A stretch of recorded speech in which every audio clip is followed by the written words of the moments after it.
রাজ্যসভার সাংসদ হিসেবে এখানে এসেছি, তার থেকেও ভালো লাগছে যে দলের কার্যকর্তা হিসেবে এসে এখানে আমাদের মণ্ডলের যারা কার্যকর্তা তাদের সাথে এবার দেখা হয়েছে।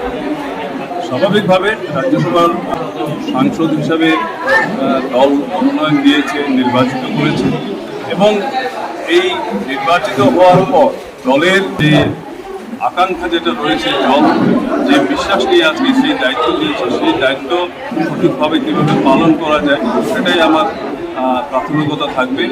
ইতিমধ্যে এখানে যোগাযোগ ব্যবস্থার কিছুটা সমস্যা এখানে দেখা দিয়েছে। গেমন সেতুর সেটা ইনোভেশনের জন্য কাজ চলছে।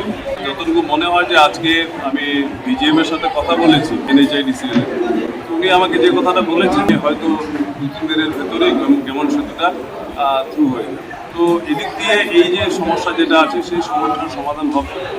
এছাড়া বিভিন্ন প্রকল্পের কাজ আজকের দিনে চলছে।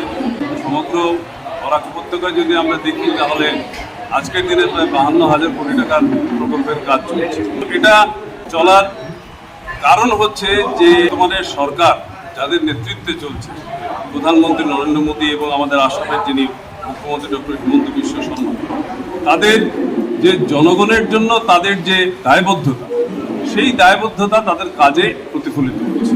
না হলে আমরা একটা জিনিস লক্ষ্য করেছি যে বরাক উপত্যকাতে কোনো ধরনের কোনো প্রজেক্ট আমরা অতীতে আন্দোলন ছাড়া আমরা আনতে পারি, কিন্তু আমরা দেখলাম যখনই ভারতীয় জনতা পার্টির সরকার এসেছে তখন বরাক উপত্যকাতে যে ধরনের প্রকল্প এসছে তার জন্য কোনো ধরনের কোনো আন্দোলন করতে হয়।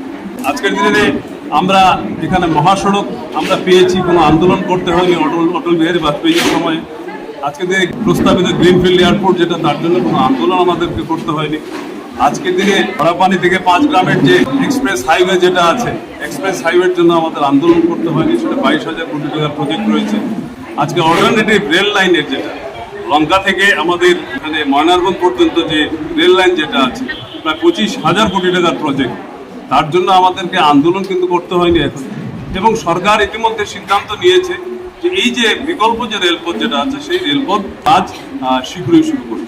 দাদা, বর্ষা মরশুমে দেখা গেছে পাহাড় লাইনের অনবরত 10 পড়ছে, পাহাড় লাইনের রেল লাইন বন্ধ হচ্ছে, সেই তুলনায় দেখা গেছে যে বিমান ভাড়া অতিরিক্ত, বরাকবাসীর যাত্রীদের জন্য বিমান ভাড়া ব্যয়বহুল হয়ে পড়েছে। কি ব্যবস্থা নেওয়া হবে আপনার তরফে? দেখুন, আমি এই বিমান ভাড়া সম্পর্কে গত 23 তারিখে যখন আমি দিল্লি যাই, তখন আমি সিভিল এভিয়েশন মিনিস্টার যিনি আছেন ওনার সাথে আমি কথা বলি এই ব্যাপারে এবং তার দৃষ্টি আমি আকর্ষণ করেছি। এবং এখানে একটা সমস্যা হয়েছে যে আগে এখানে এয়ার ইন্ডিয়ার সার্ভিস ছিল, এয়ার ইন্ডিয়ার সার্ভিসটা ডিসকন্টিনিউ করা হয়েছে। তো আমি ওনাকে আবার